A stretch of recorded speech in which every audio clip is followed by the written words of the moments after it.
My dear brothers and sisters in Jesus Christ, today we keep the memory of Saint Clara. She is a virgin, mystic, and religious. She was born in 1194 Assisi. If we understand from the lifestyle of Saint Clara, we can learn so many good virtues and we can learn so many good qualities. She was born in wealthy family. She was born in a noble family. Though she was born in a wealthy family, she lived a holy life and she lived a very simple life. Yes, my dear, faithful in Jesus Christ. She got the visions in her life. She offered herself completely to God. Now we need to understand how she got the inspiration from God. She was inspired by the lifestyle and sermon of Saint Francis of Assisi. Then she founded the monastic religious life called Poor Ladies or Poor Clares.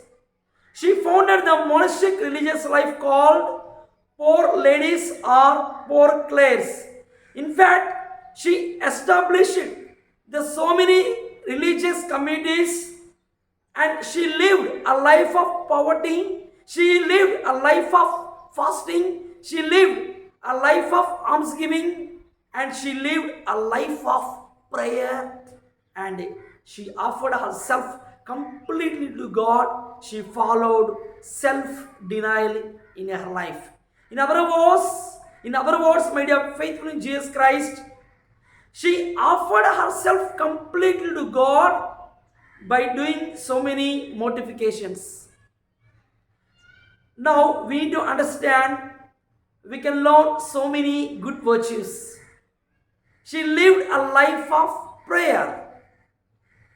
As St. Paul writes letter to 1 Thessalonians chapter 5 verse 17, pray constantly, pray unceasingly. As St. Paul writes letter to Romans chapter 12 verse 12, be patient in your sufferings, pray constantly. St. Clare followed in the footsteps of God. She always prayed to God even in her tribulations, even in her sufferings. My dear faithful in Jesus Christ, we need to understand she gave an utmost importance and significance to God. She always depended on God, not her own abilities, not her own talents, not her own skills. Rather, she was ready enough to rely on God. She was ready enough to depend on God. My dear faithful in Jesus Christ, let us examine ourselves. Are we ready enough to depend on God like Saint Clara? She was the patron saint for eye diseases, television, and computer screening, good weather. Like this, she was patron saint for all these things. And especially, she remains as a patron saint for the good couples, especially those who do not have the children. Now, my dear faithful, let us understand, although she lived in wealthy family, although she lived in noble family, she committed herself, she dedicated herself to God. In other words, we can understand in this way.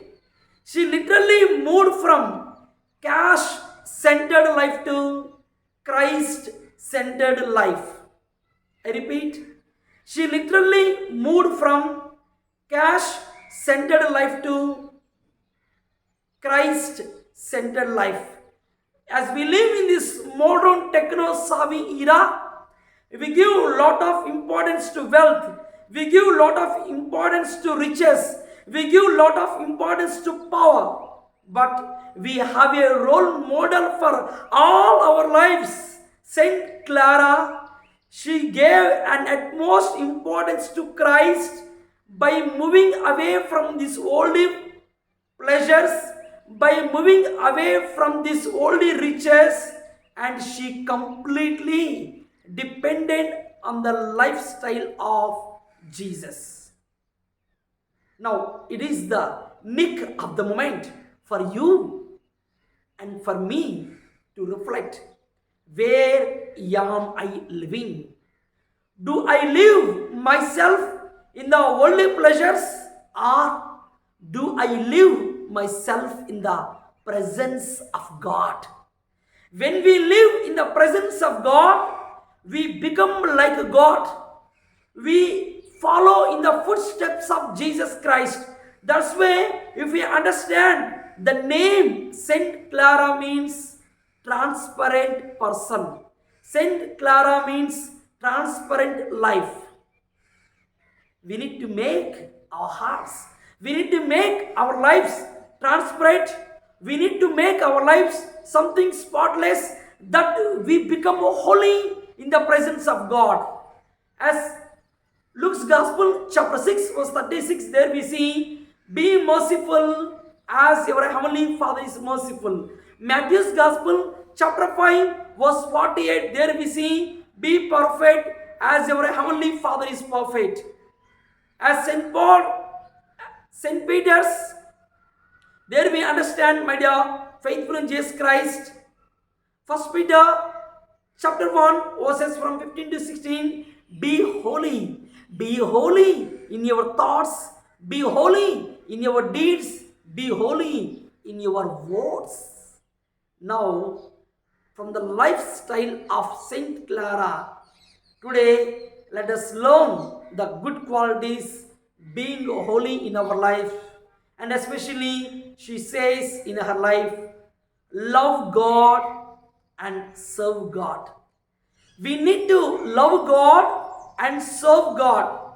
When we love God and when we serve God, surely we are going to establish a good life. Surely we are going to cultivate a good life in our lives wherever we work, and we need to find happiness.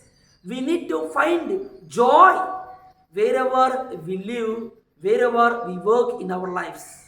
She established so many religious communities, and she always told to other sisters and other people, we need to love God, we need to serve God in her daily life, wherever we live, wherever we work. Thus, let us examine ourselves. Let us feel humble in the presence of God. Let us feel humble in the riches of all this world, and offer yourself and offer ourselves completely to God by depending on Him. May God bless all of us. Amen.